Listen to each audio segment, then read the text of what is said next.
The PC board ties that we include in our kits and sell on our site are sold in bags like this of 100 ties in each bag. We cut these ties a little bit longer than the longest tie used in the fixtures. That way it's going to be long enough for any piece of track work you want to build. There's 5 steps to using the PC board ties. One is you mark the length of the tie using the fixture as a guide. Cut it to length using a pair of rail nippers. They work quite well for this. Then you clean up each tie. This is quite important. They have to be filed to make sure that there's flat and there's no burrs on them, and they're nice and shiny, ready to take solder. Then we mark and cut the isolation gaps. Every tie will have at least one isolation gap in it, if not more, and then we insert them into the fixture. For this series of videos, I've chosen to build a solid point turnout. I talked about those in detail in the previous video. And the reason I'm mentioning it now, because when you're placing the ties in the fixture, we want to place the tie in the location marked S, and that's for a solid point turnout. Had we wanted to build a hinge point turnout, we could leave this tie out and we would put a tie in this location for the hinge point, and that provides a spot for the rail, for the closure rail to terminate on a nice solid tie like that. If you're building a solid point turnout, it's not necessary to put that tie in. If you want to save the tie, you can just leave it out. Some people do put it in anyways. It doesn't matter. You can go either way. Okay, we'll grab a few ties here and get started. There's a couple of ways to mark them. You can use a scribe like this, which actually works pretty good. It'll cut a nice little line right in the tie. It's nice and fine, so it's very precise. Or you can use a marker like this. I'm going to use this in this video because it shows up a lot better on camera.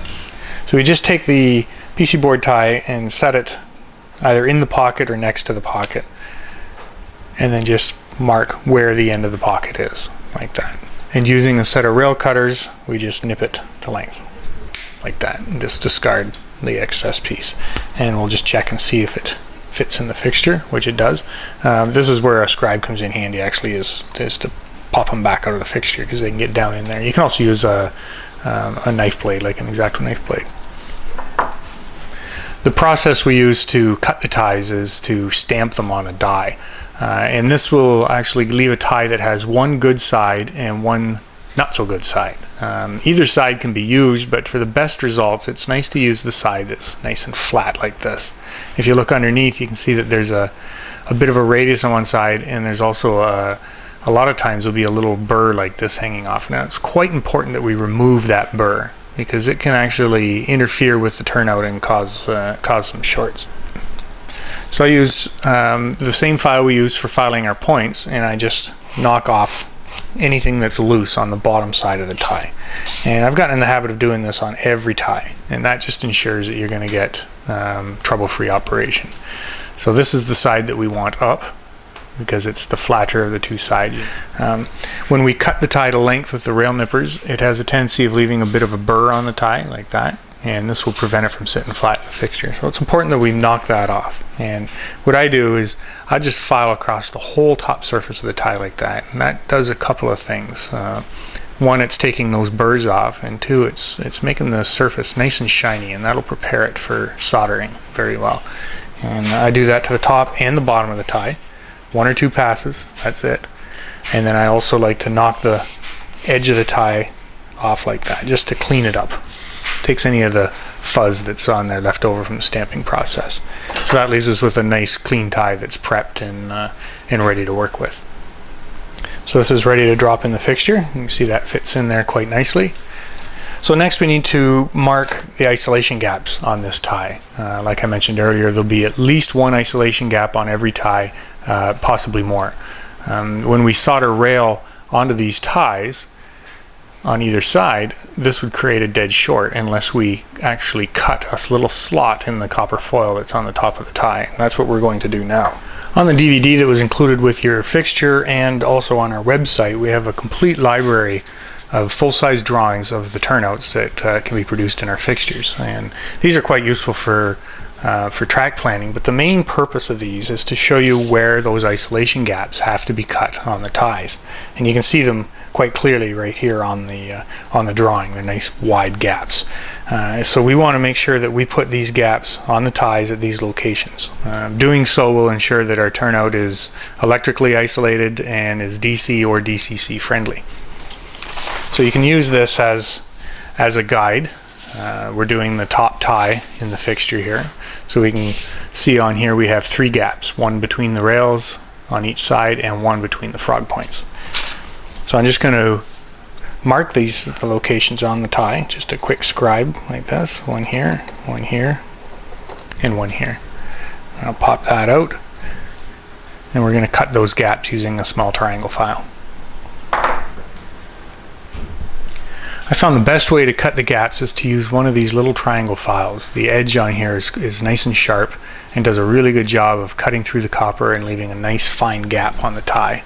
So we just hold the tie down and right on our scribe line just push the file like that. There, that's one gap. Now we'll do the second one, and finally the third one right here. And when we look at this close, we can see that that's cleanly cut right through the copper foil on that tie. Nice sharp cuts like that. And we know that this is going to be electrically isolated.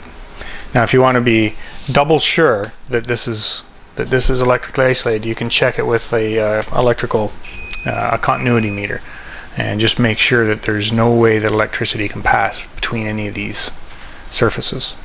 After cutting those gaps, there can be a little bit of a burr left on there. So once again, I just one more quick pass with the file on the top and on the sides.